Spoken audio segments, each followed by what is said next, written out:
अस्सलाम वालेकुम रहमतुल्लाह। अब्दुस्सलाम हैदराबाद इंडिया से ये भाई पूछते हैं कि नाखून काटने के बाद कहाँ फेंकें? क्या नाखून काटने के बाद उन्हें दफन करना ये ज़रूरी है या फिर कचरे में भी फेंक सकते हैं? बराए मेहरबानी रहनुमाई कर दीजिए।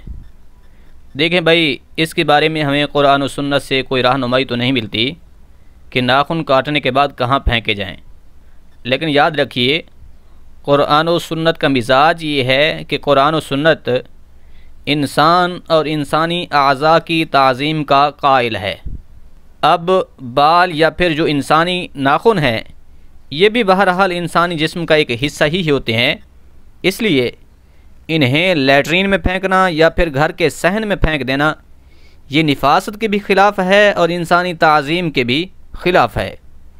इसलिए बुज़ुर्ग कहते हैं कि जब आप नाखून काटें तो कम अज़ कम वाशरूम में तो हरगिज़ न फेंकें। या तो इन्हें किसी कियारी में फेंक दें कि ख़ुद ब खुद दफन हो जाएं, या फिर किसी ऐसी जगह पर फेंकें जहां पर अंदेशा हो कि ये दफन हो जाएंगे।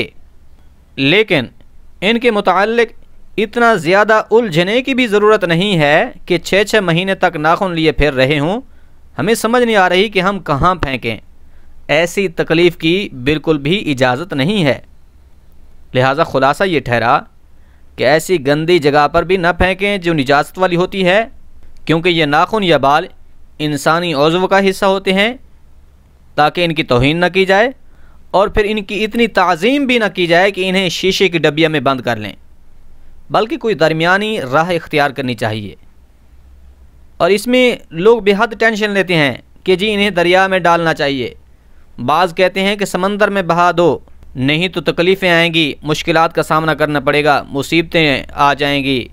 ये सारी बातें सरासर कुरान और सुन्नत के मुखालिफ हैं। ऐसा कोई हुक्म नहीं है कि नाखून की वजह से आपको मुसीबतें आ जाएंगी। याद रहे, इस्लाम में इतना कोई तकल्लुफ़ नहीं है।